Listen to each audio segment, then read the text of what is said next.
Beautiful souls, how are you? I hope you guys are having an amazing, amazing week. This is a replay from not a replay, a reschedule of Self-Love Sundays.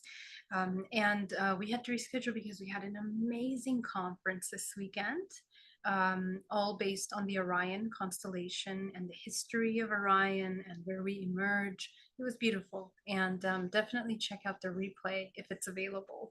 That would be amazing for you guys to check out. This is a really exciting week. I have so many things coming up for you guys, some exciting interviews that I'm going to be doing this week and this coming weekend. Actually, hold on. Let me look at the date. Well, it's, yeah. We have an incredible conference called Disclosure. And it's all about UFO disclosure, and it's going to be a very important event, very beautiful event that's focused on what is happening in disclosure. And many of you might be interested in the topic. It's called the Real Disclosure Conference, and it's March 10th. That's Monday. It's a 3-day event, and we have some amazing speakers, Preston Dennett, Mark Oley, Mary Rodwell, Rebecca Hardcastle, Grant Cameron, Whitley Strieber, me, Abby Loeb, Michael Schratt, Neil Gower, Alan Steinfeld, Dr. JJ and Desiree Hertak, and many more. And yeah, I'm really excited about this event. It's going to be amazing. So I'll be sure to post the link below so you guys can register and join that event. It's not on my portal, it's on the portal to Ascension. So it would be really wonderful to see you guys there if you guys want to join.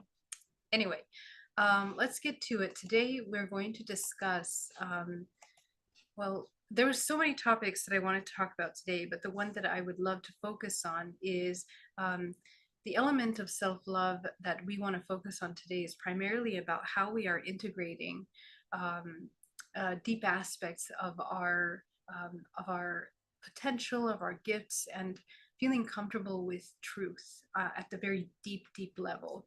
A question that I keep being asked over and over and over again is, how do we come to terms with the fact that we are changing in our spiritual purpose and our path with our families? How can we learn to love the true, authentic self, the self that is at the core, the one that is at the 0 point? Because when you reach that 0 point self, you change completely. A lot of things about you change, the things that you like, the things that you do change, the people that you interact with changes. So there's a tremendous amount of things that are having to change, and sometimes there are some existential crises that occur in these process of awakening. At the same time, we experience a fear of the unknown because people feel very lonely, very isolated, very separate from others in these moments of great awakening. So the invitation is really that you understand that we are pioneers, all humans at this time, in this three-dimensional human experience. The beauty of this three-dimensional human experience is that we experience being in the unknown, being completely aligned and friends with the unknown, but at the same time loving unconditionally this self, this vessel, and all things around you. And that's very challenging because it's a paradox. Seemingly, it's a paradox to us because when we begin to look at, what it means to love yourself, it means coming truly in your authenticity, getting to know yourself, your shadows, your light, coming into that, finding that real internal voice, the one that is not borrowing concepts of the construct, the indoctrination, the social engineering, all of the inputs that were put in, and that live through us, through our DNA, because our DNA, again, holographic memory system that stores all of our ancestral history, is played through us in our everyday life. And we are a representation of that. In fact, we are the culmination of all of the ancestral belief systems, the limitations, and also the high points in their evolutionary journeys of all the souls that have come before you in your ancestral lineage, you hold that memory in your DNA. So that's pretty huge. And it means that, in a sense, a lot of our life, our purpose is kind of predestined, in the sense that if we repeat those patterns, because they are readily available to us in our psyche, in our psychology, in our emotional body. They're programmed within the bioelectricity, biochemistry of ourselves. We're going to simply repeat over and over again.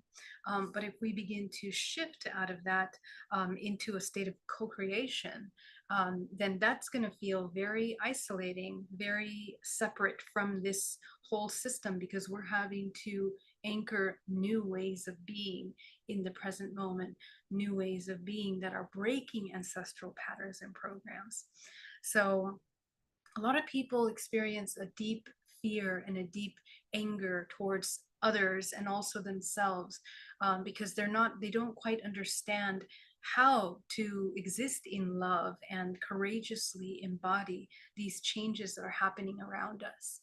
And in this current day, as we are experiencing all these major changes in the world around us, we're more are we going to need to be very connected to that 0 point, in which your true self is kind of the guidance, or it's not kind of, but it absolutely is your guidance. Because again, as I mentioned, the more we come into the 0 point, and the more we connect with our higher self, the more we channel source through our core bodies, we are accessing the infinite information, infinite potential. We are connecting to the Akashic records, and to source. And your true self is a very specific vibrational frequency that's a puzzle piece to this collective whole. So in the process of loving yourself, it is really understanding this paradox that you are paving the way, and it's going to feel for your human body at times threatening. It's going to feel as though you are alone. It's going to feel as though you're disconnected from others, because you're breaking patterns. Oftentimes, what unites us in networks of collectivity is the resonance, and that resonance is rooted patterns that are not so productive, not so compassionate, not so loving, not so connected, and not so rooted in authenticity. And so a lot of relationships will become disrupted as a result of that. And it's very necessary. It's necessary that that happens. It's necessary that each of you are courageous and brave in the disruption of the old patterns of being, and to bravely be able to stand in your light, in your connection, as a beacon of light in your life. And so majority of my students that work with me are at that point. They're at that point where they are either already started that point in their life, and maybe they've started that point many times in their life and then become stuck and then unsure how to move forward. And the invitation is really that we gently, elegantly move into the full embodiment of what we are. And that really is the embodiment of self-love. So let's go deeper into that, because essentially what's actually happening is that we fear our own truth. And we fear that the truth is going to be something that will separate us from others. We fear that our truth, or the truth, is going to hurt others, hurt ourselves, take us out of our comfort zone, hurt and suffering being that we come out of states of comfort. And in the process of healing, we have to be okay with disrupting comfort. In fact, any time that we begin to feel comfortable with a certain mindset, a certain state of being, we have to be prepared to move through that. And that's why being fully in the present moment, observing yourself, observing your actions, your responses, your intentions, observing your thoughts, observing your emotions is the embodiment of self-love.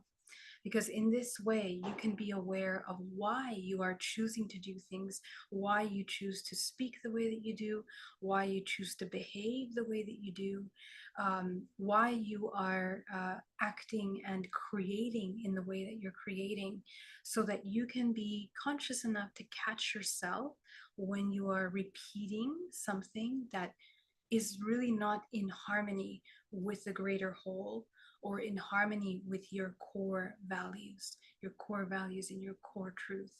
And a sign of really potent self-love is that we carefully choose and fearlessly see what we're doing. Okay. So to be able to see truth without fear, your truth, and that requires you to go outside of the comfort of your own belief systems about yourself.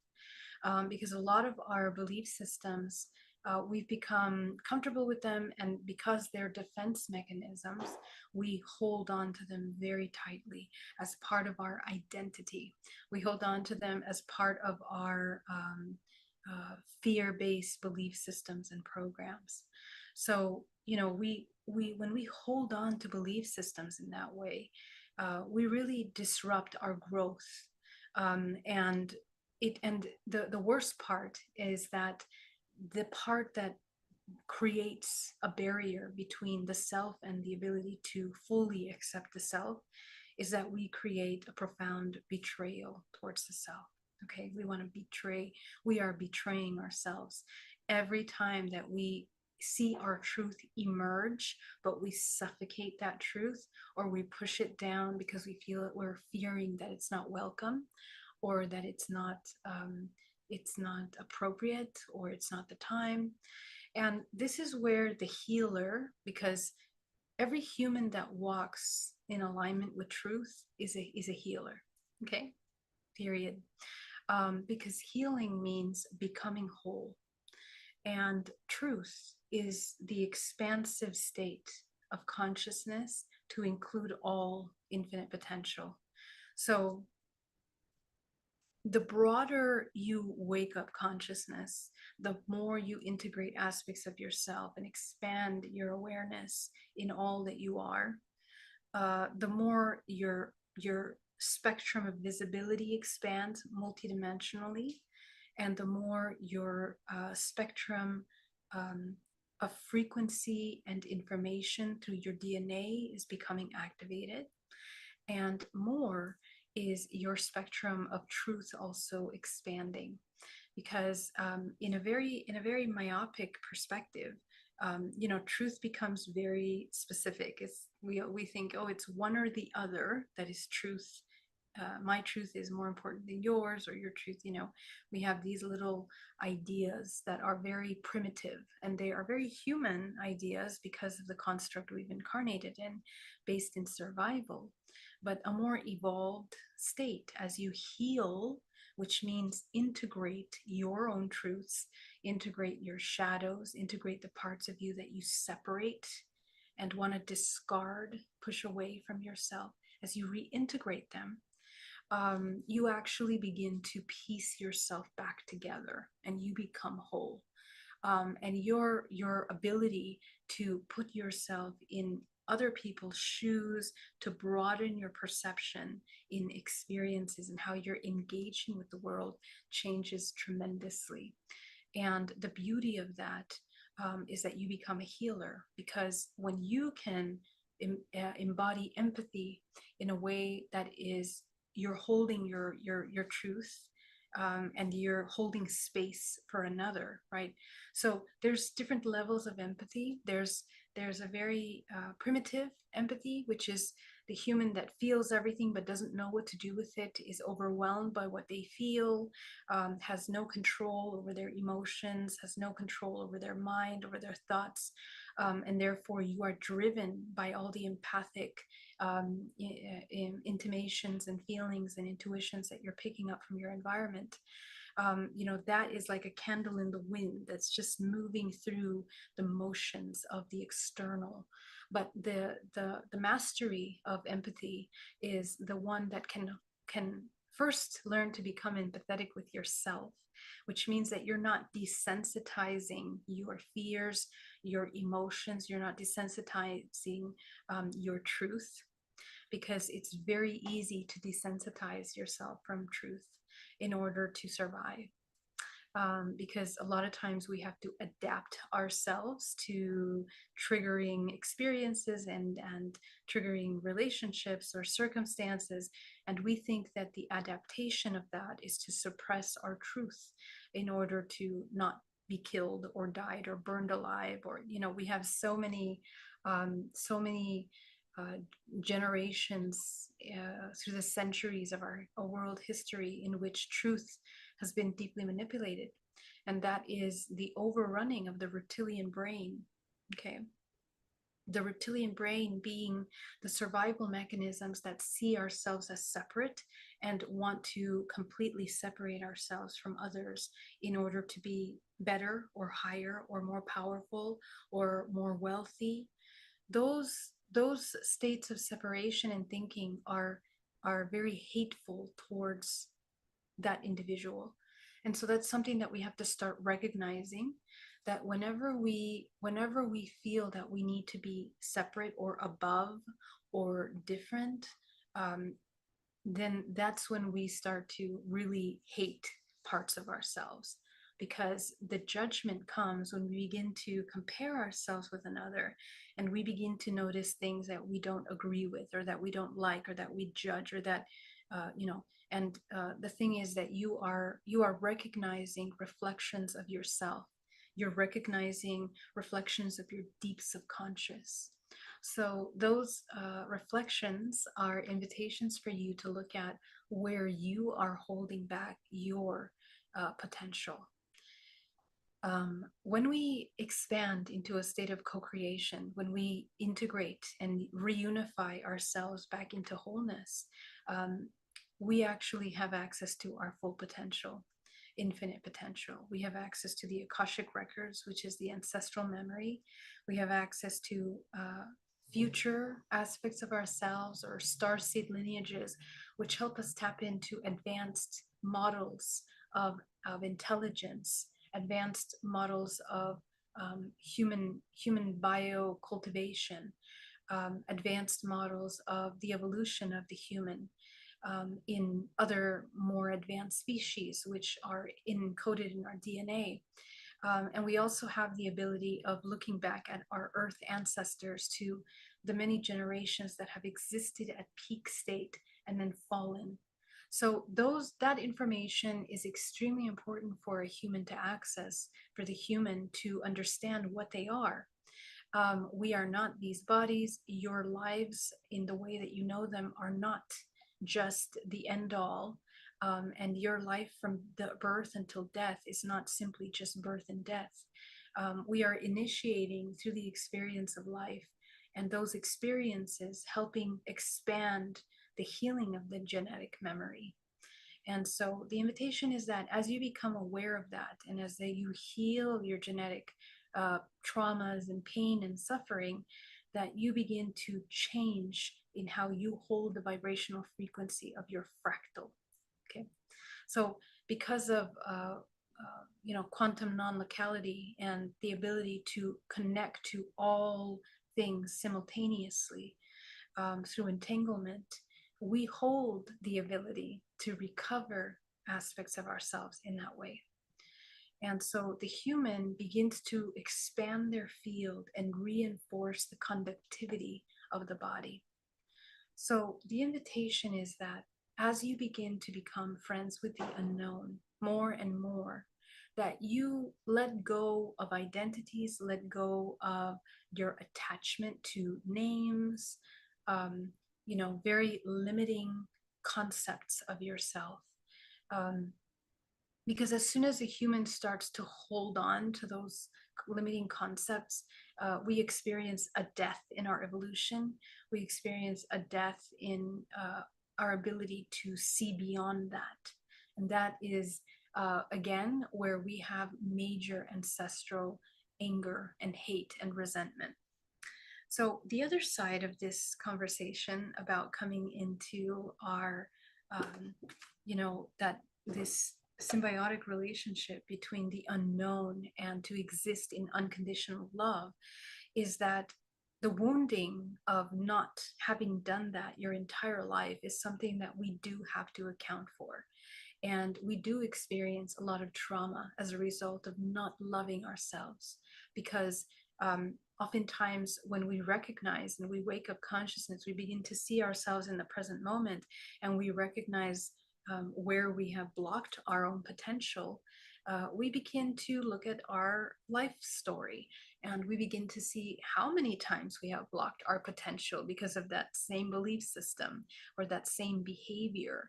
That's actually one of the most difficult parts of this shadow work, that when you begin to look at those parts of yourself, people often feel disgust, anger, resentment, hate towards themselves. And these are woundings that have to be healed.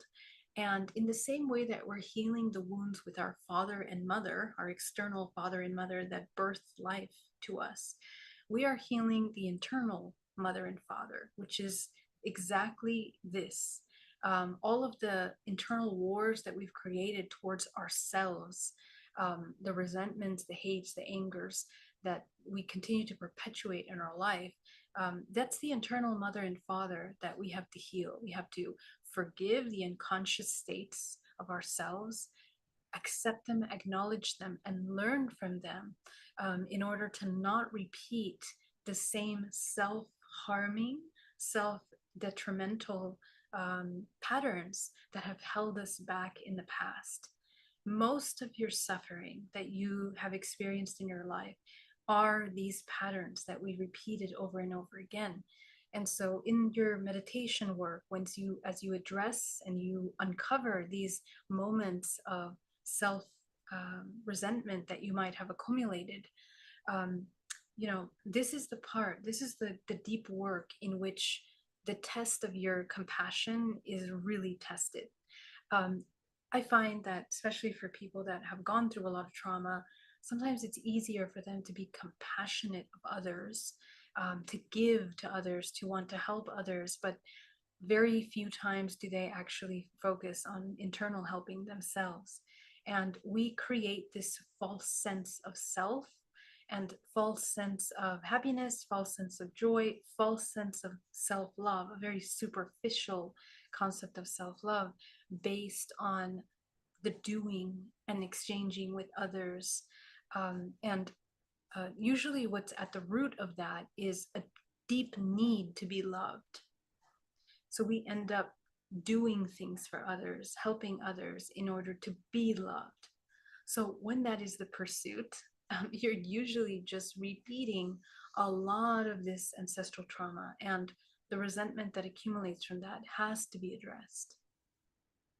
So one of the hardest parts is acknowledging, accepting, and being willing to see yourself as as you are. And the other part that I want to mention is that oftentimes, because of the way that in the spiritual communities we talk about self-love, it's been very mixed up with ideas of, action rather than being. And in being, we emphasize a lot that we look pleasant or that we present in a certain way to others, and there isn't enough focus on authenticity. And I notice in certain cultures around the world, that is even more powerful.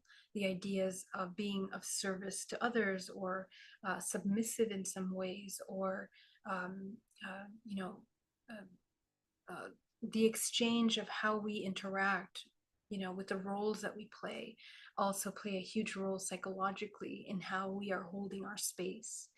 So these are things that we have to kind of be aware of when we are going through this healing process in order to really integrate and address them.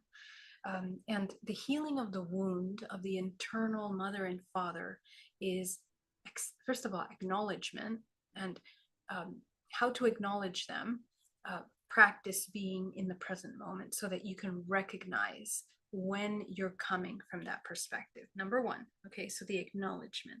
Number two, the acceptance. You have to be able to accept after you acknowledge your participation, acknowledge others' participation, and that acknowledgement will require you to forgive yourself, but also take accountability in the moments when you have acted in a non-creative way towards yourself, right? So you betrayed yourself, you lied to yourself, you weren't honest with yourself, you don't respect yourself, you don't honor yourself.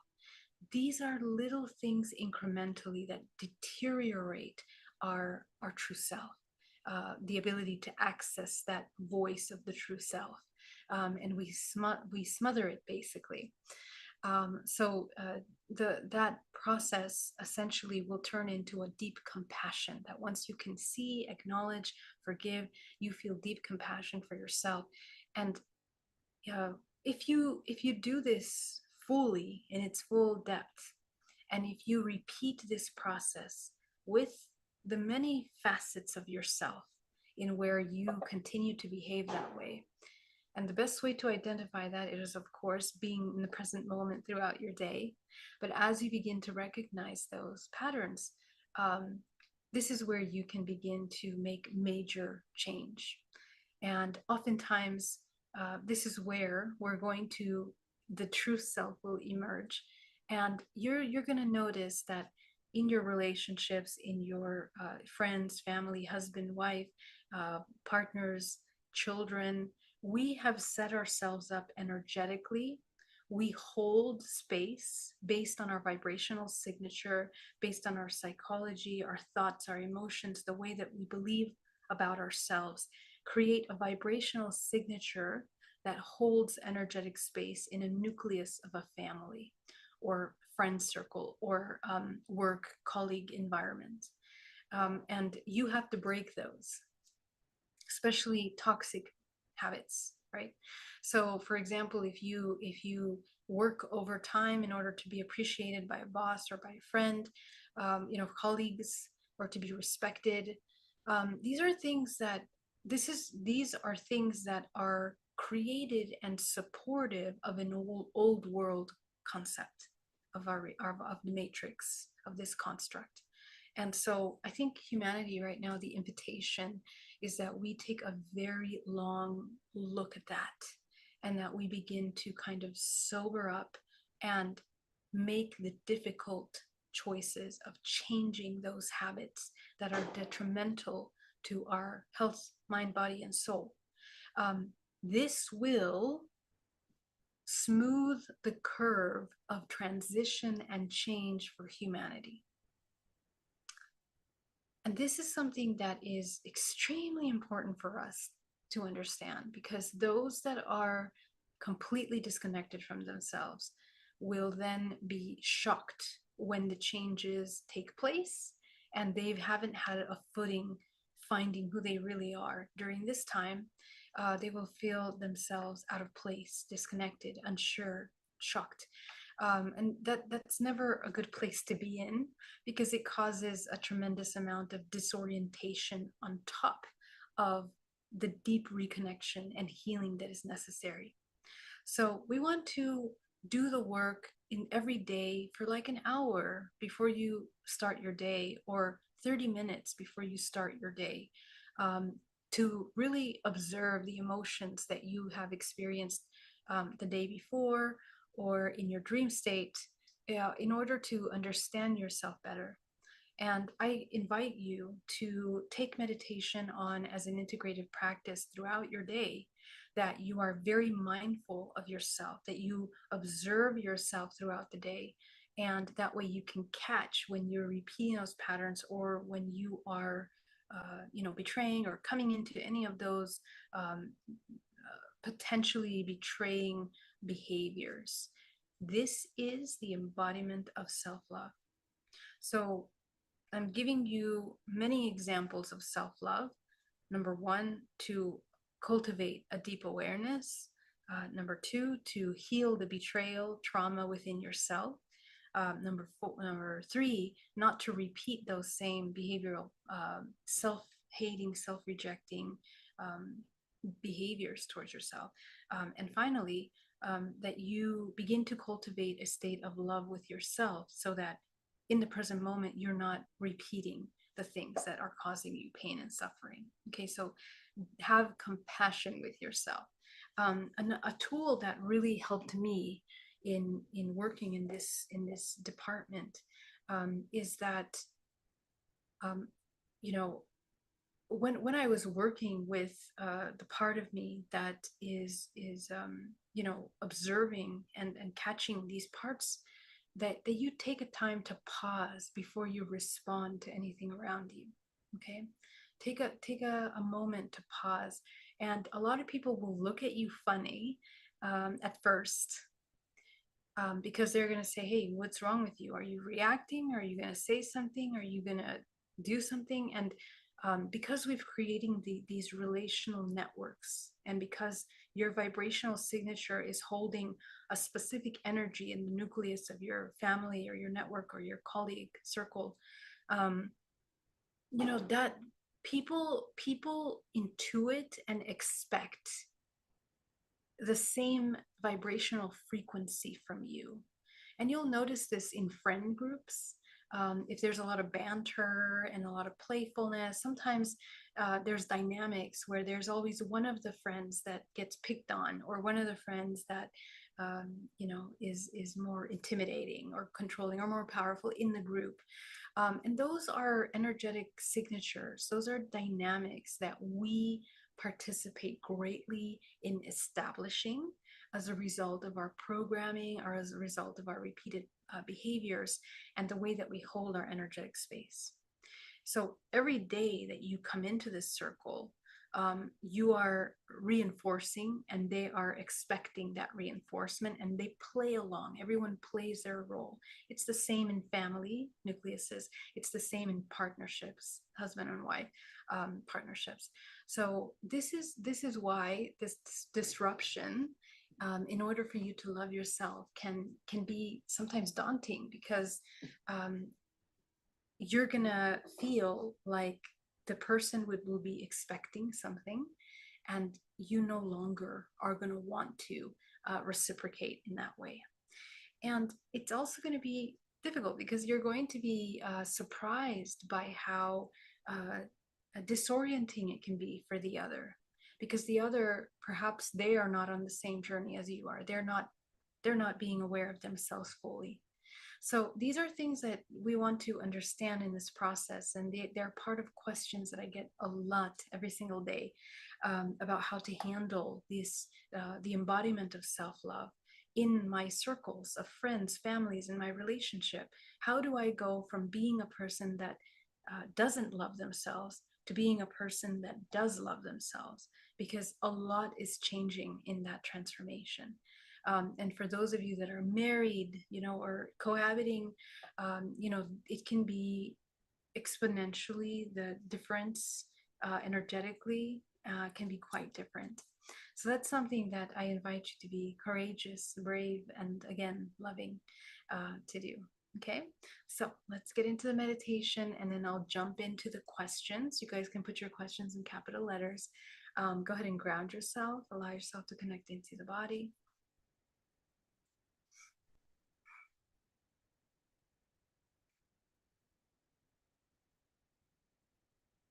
Go ahead and ground yourself down to the center of the earth.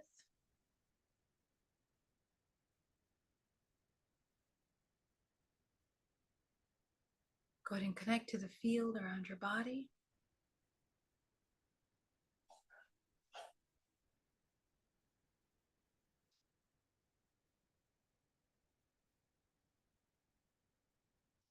Go ahead and focus on the root chakra at the base of the spine, shrinking it down. Sacral, solar. You're going to expand your heart chakra. Expand your throat. Expand your third eye.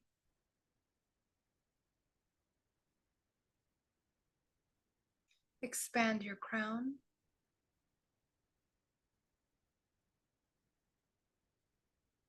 Let's go ahead and start by clearing our energetic field. Go ahead and see the 13 layers of your body, and you're going to clear them out.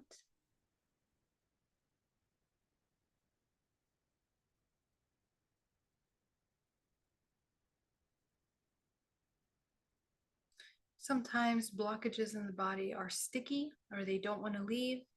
Allow yourself, the more that you believe in yourself and what you're doing, the easier it will be to remove these blockages from your space.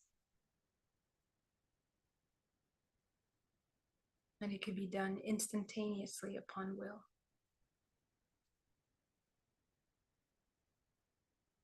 A lot of times why blockages won't move from the field easily is because subconsciously there's a part of us that believes we still need that. It could be a protection mechanism to a certain part of us, or it could be, an attachment that we have. We believe that we really need it.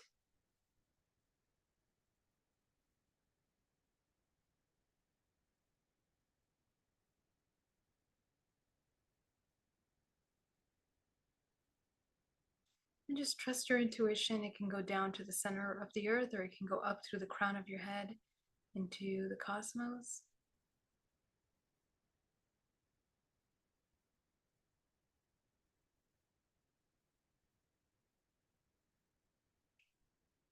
Cosmos meaning source.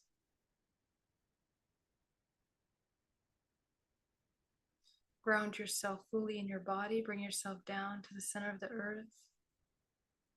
Anchor yourself. Be aware of your feet, your shins, your knees. Bring your presence to your thighs, your presence to your back, your chest, your neck, your arms, your shoulders, your head. Bring your presence to your whole body now.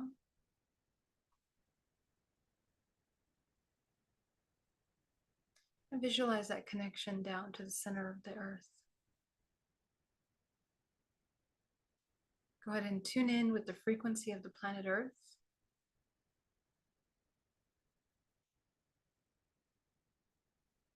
You are coming into alpha state.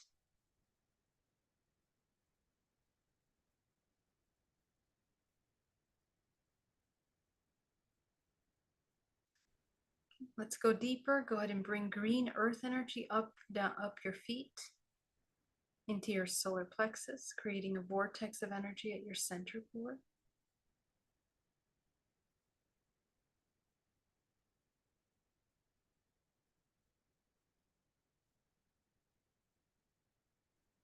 Go ahead and allow yourself to bring gold cosmic energy down from the crown of your head, combining with the green earth energy.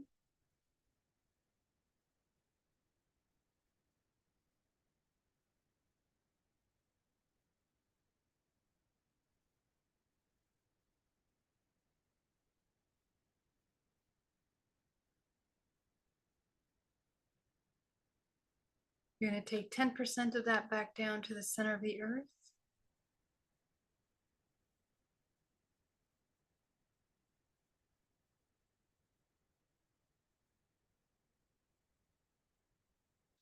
Go ahead and take 80% of that up your spine from the crown of your head, coating the outside of your bubble.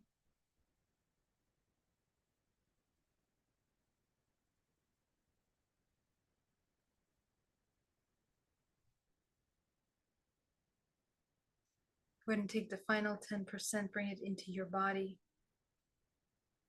Absorb it into the pores, the flesh, the muscles, the bones, and the cells of your body. Bring earth energy and source energy into your body. You are made of stardust. You are made of the earth.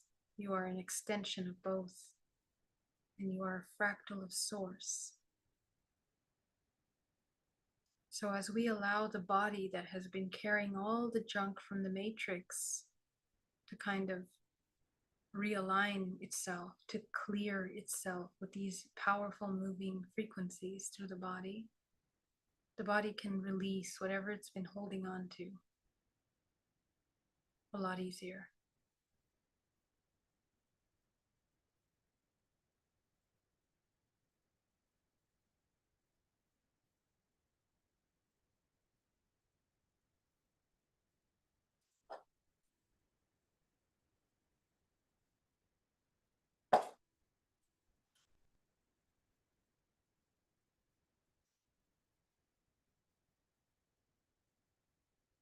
Go ahead and observe your field and just go ahead and take a look if there's any pictures that are there.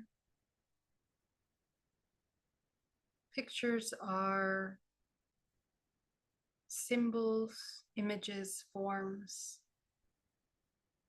that represent blockages. I want you to scan your whole body to see if you identify any pictures in your space. Okay, and once you have found a picture, just go ahead and focus on it. You're going to shine your crown light on top of it, and you're just going to dissolve it completely.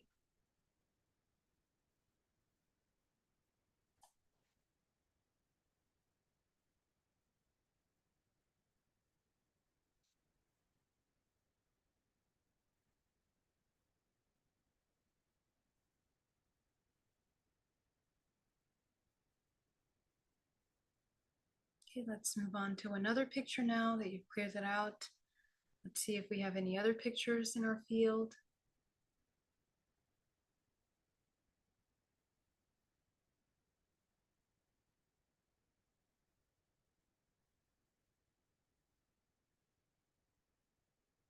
If you have pain in the body that comes all of a sudden in the middle of the meditation, that is a blockage that the body is communicating to you about. So if you go to that part of your body and you relax all the muscles in that space, clearing out the pictures that are there.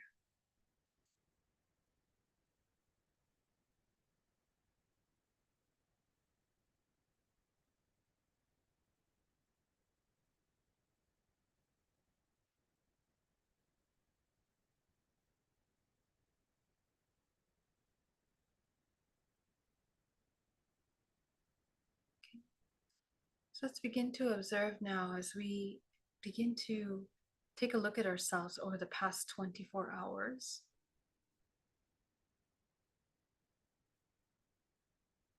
And I want you to take a look at your relationship with authenticity. In the past 24 hours, how many times were you inauthentic with yourself?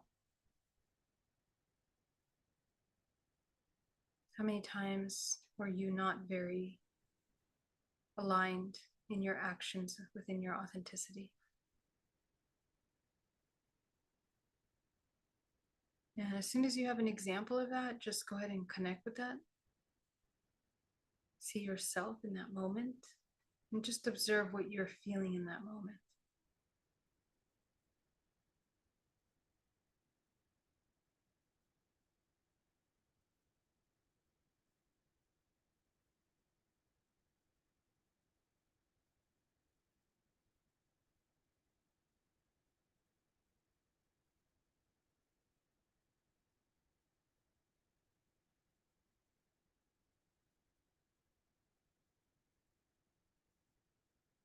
Okay.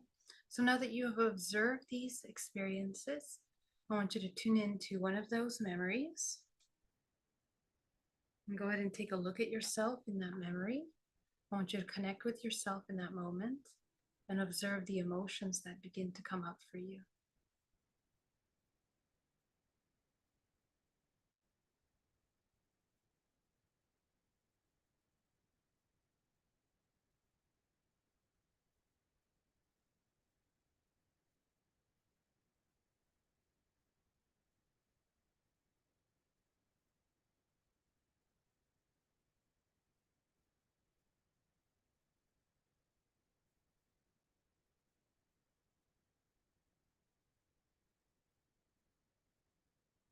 As you begin to observe the emotions that come up the most for you, I want you to tune into the strongest of those emotions.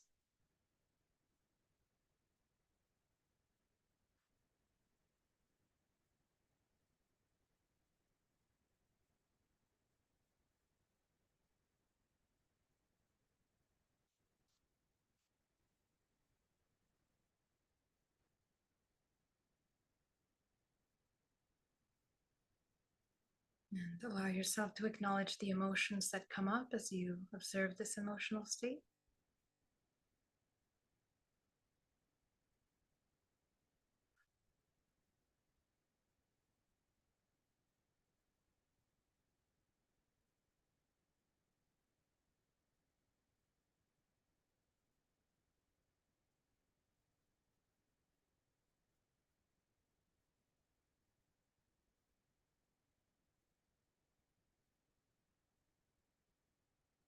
And as you identify the strongest of these emotions,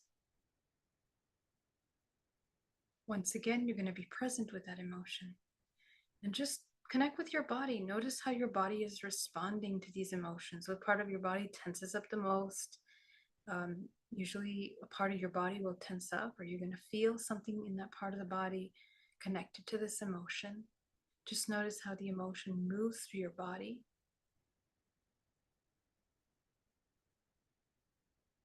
Might even be a past memory that it wants to keep going back to.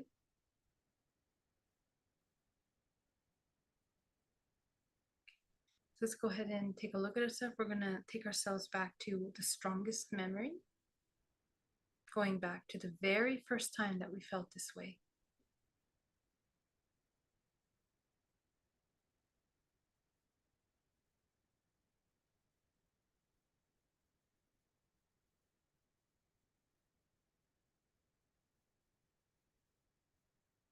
Go ahead and see yourself in that moment. Take a look at what you need the most in that moment.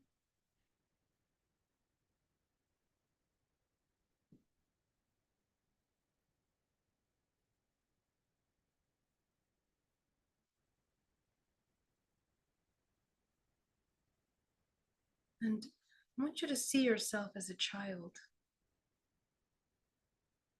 See yourself as the inner child. I want you to really connect with this inner child. What is it that this inner child desires the most? What does she need or he need?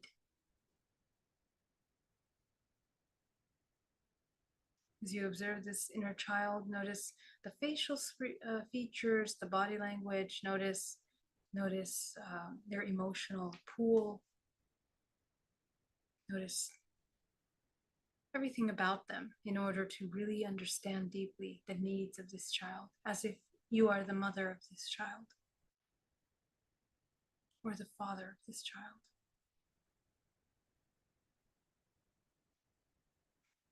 As you observe, you're going to notice a great release in your body as you acknowledge the needs of that inner child. This somatically releases a lot of tension and you can alleviate illnesses or, the effects. If any of our illnesses or imbalances or, pains and aches are rooted and connected to this core belief system, as you acknowledge and integrate those needs, the physical body also begins to repair. So this is that symbiotic communication and connection from body, mind, and soul and how it functions. Okay. As you acknowledge those needs, imagine that you can take this child into a spherical vessel. Take that child into that spherical vessel, and I want you to see that this spherical vessel is made up of many colors. I want you to intuitively saturate this little vessel, this sphere, with the colors that will provide the child anything that it requires in that moment. Go ahead and allow the child to completely heal and absorb through the frequency of sound, of intention, of creation, of pure potential. The child begins to recognize its own potential as it is infused with the frequency of all that it needs.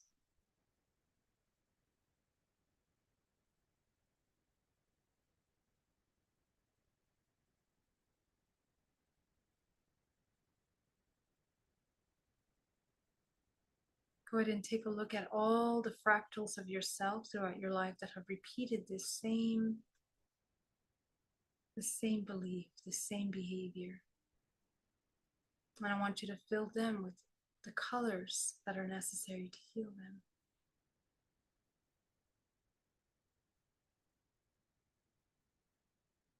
For those of you that selected pink as a color, understand that pink represents self-love, unconditional self-love.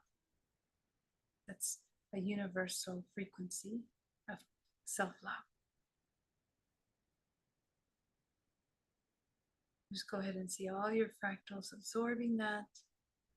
You're going to integrate them into oneself. And I want you to inhale deeply as you let that part of you integrate fully into your body.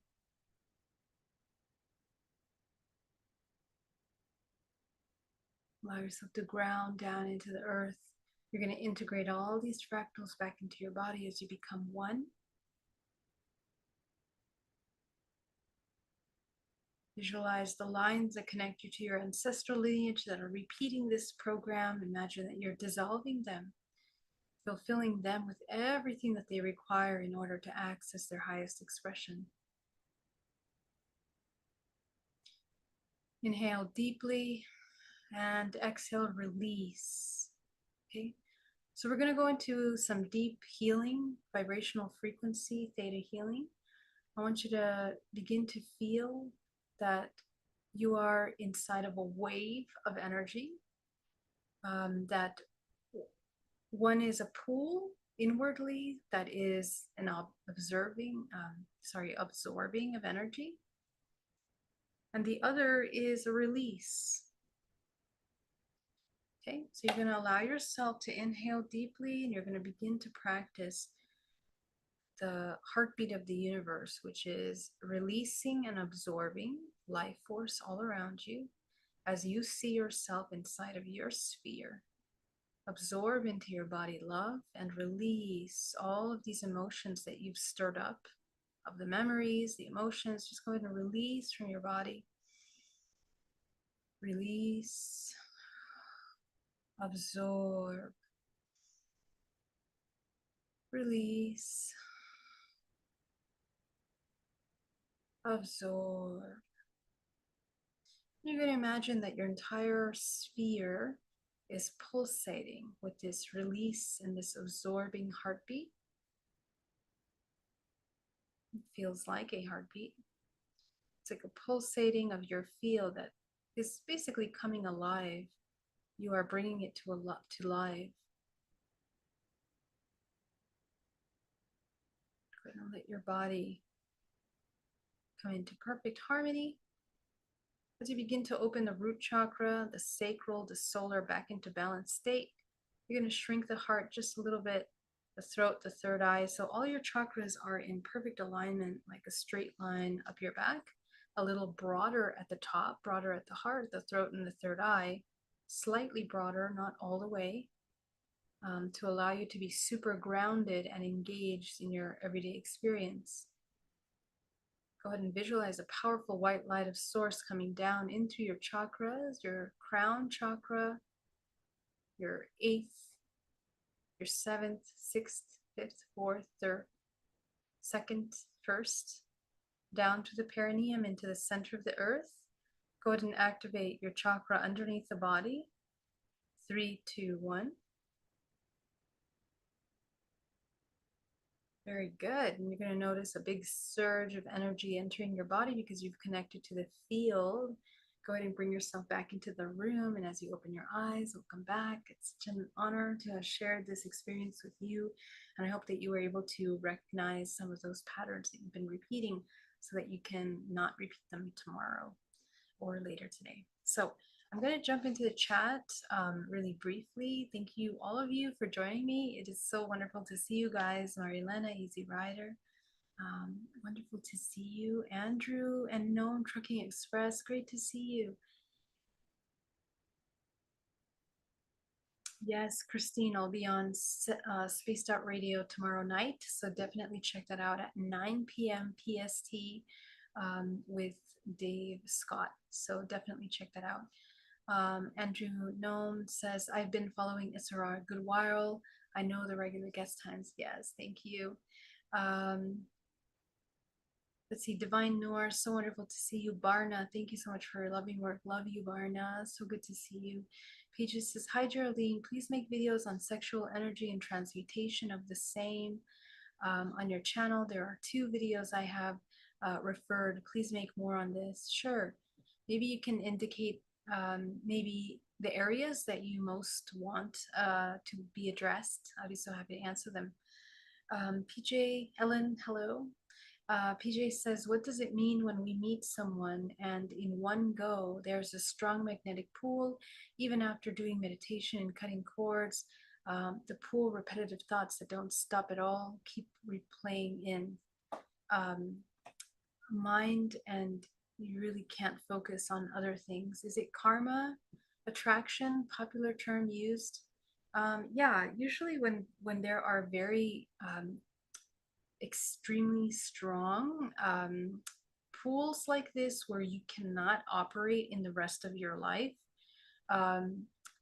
you know, it's really important to kind of take a look at what part of you is being drawn in the attraction, because sometimes these can be traumatic bonds as a result of old past trauma and perhaps attachment styles. Maybe we have codependent styles, which make us believe that this union is like a survival for us. You know, it's what will keep us alive. So subconsciously, the whole body refocuses itself on the relationship, and a good way to look at that is if your life starts to come out of balance rather than coming more into harmony. That would be a red flag energetically to look at, psychologically, emotionally, physically, because you know, being in love is very important, but in our world we've kind of confused passion, infatuation, lust with love. Love is very peaceful, it's very calm, it's rooted in truth, it's rooted in balance and harmony. There is no like rush or urgency to it because it's stable and true, and it's everlasting in any circumstance. So there usually won't be that deep need to like draw a pool or like, you know, do things radically.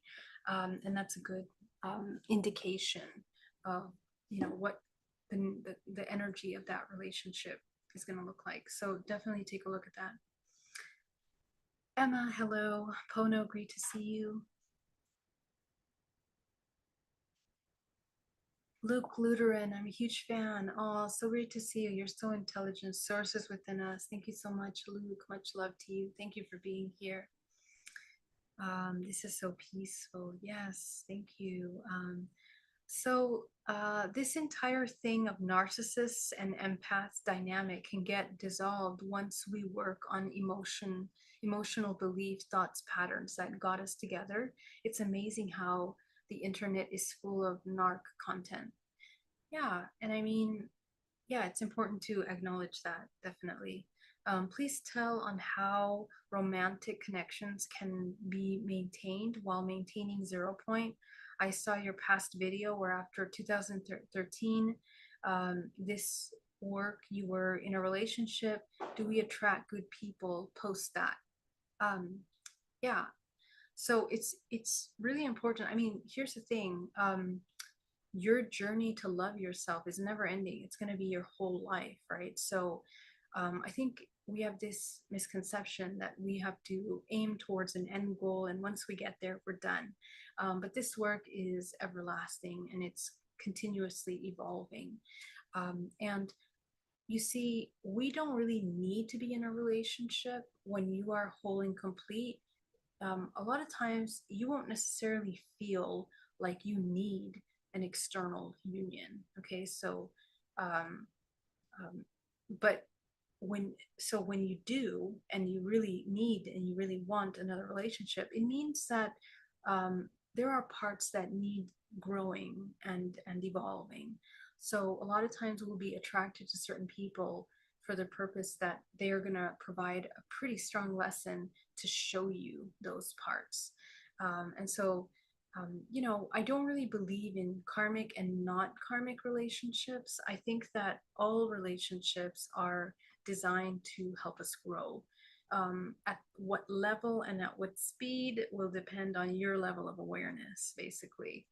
So you can have a rude awakening, or you can have a gentle 20-year evolutionary process. And it may be you learn the same thing at the end of both of those, could be 2 months and 150 years. Um, Again, it really depends on your level of awareness. And that's why I invite you to be super present and honest with yourself about your intentions, why you're going into the relationship. Because if you don't know, or you're confused, or you're not sure, or you're just bored, or you're just lonely, those are totally wrong reasons to go into a relationship, in the sense that it's going to be challenging in that way. It's going to teach you and answer those questions. Um, and so as soon as you answer those questions, then your dynamic will change. Okay. When you say the other is the mirror, karma playing out, isn't it we are operating from lower three chakras, lower self, what is beyond the 0 point, like after cyclical repetition, right? I think I answered that already. Yeah, and so we're operating from the lower three chakras. Karma playing out, isn't it? We are operating from lower, yeah, so we are, yes. So, and remember, all the chakras have a duality. So, again, most really painful karmic relationships are the ones that are healing the root, sacral, and solar chakras. But there's also going to be relationships in heart, throat, third eye kind of relationships that when those are out of balance, it could be higher octave learning experiences in a relationship that it's karma simply means cause and effect, right? So it's just how we're exchanging with one another. So there's also a higher octave of learning, and you can learn the lesson in a more compassionate way, more peaceful, more loving way with each other. So those are also ways. And so again, it's not that once we heal, you embody the 0 point, that's it, you're done, no problem. You're If you're truly done, you'll probably de-incarnate, or I forget how to properly say that, but you will no longer incarnate in this body. Your time will be done. So as long as you're in the physical body, you still have lessons to learn, evolutionary experiences that are necessary for your soul. This is your choice. It's your choice, ultimately. While in conversation with others, if something triggers, do we get into the Martin state? What's the Martin state? I observe post DNG, your meditation. I go into this state of closing three chakras and reading.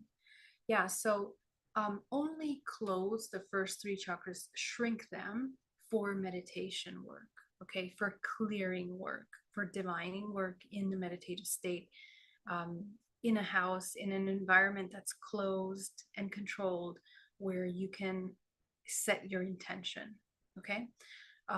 Never meditate outside and have your first three chakras closed, because um, if you don't know how to have good psychic protection and psychic hygiene, you're going to attract a lot of things to you. Because when your heart is wide open, you start to merge with other things around you. You start to attract things like a magnet. And you oftentimes, we won't know if we don't have a good practice, a stable understanding of who our true self is. We won't know where we begin and the other ends in having good energetic boundaries. Okay, we are all one, but we need to learn how to maintain boundaries and be able to, with our free will, choose what we want to experience.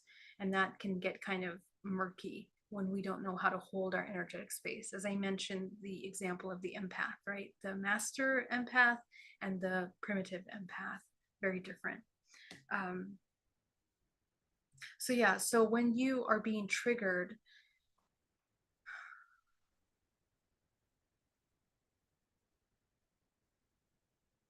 yeah, so can you clarify what Martin state is? And then whenever you are triggered, again, you are speaking to yourself through external experiences, right? So you're triggering parts of yourself that need to be addressed and looked at. Okay. Tuning live from ATX. Great to see you, Mystery Rose, Caitlin, howdy.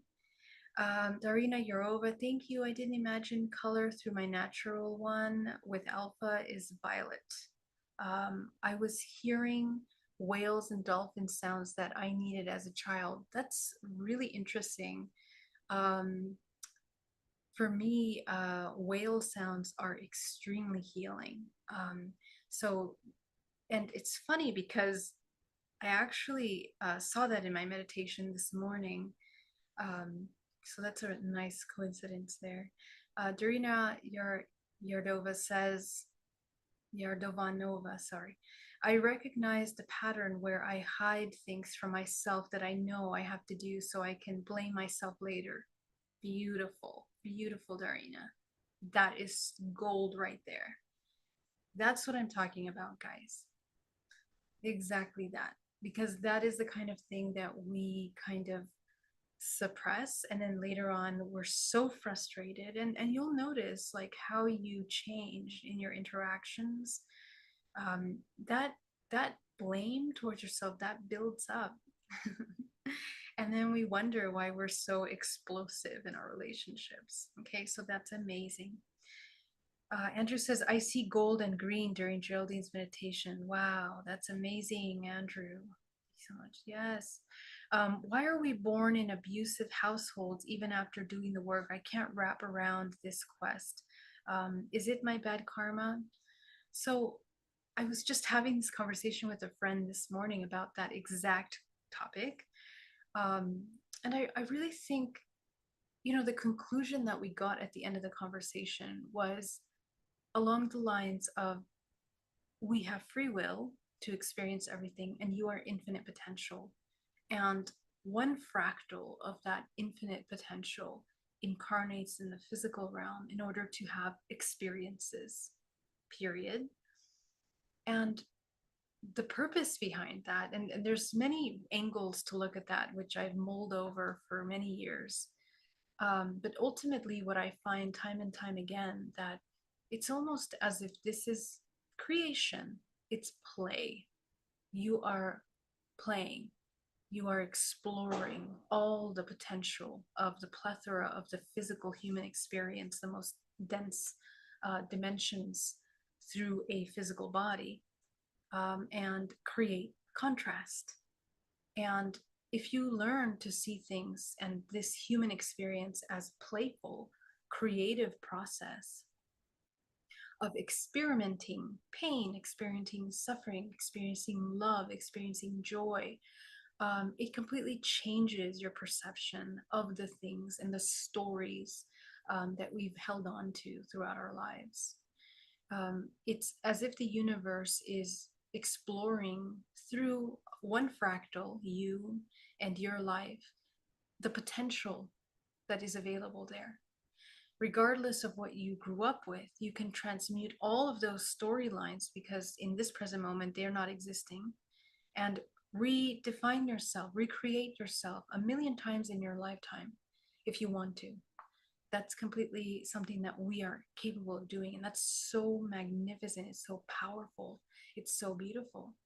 And you'll notice that monks and a lot of people that have developed themselves, they come back to a childlike state of innocence and playfulness.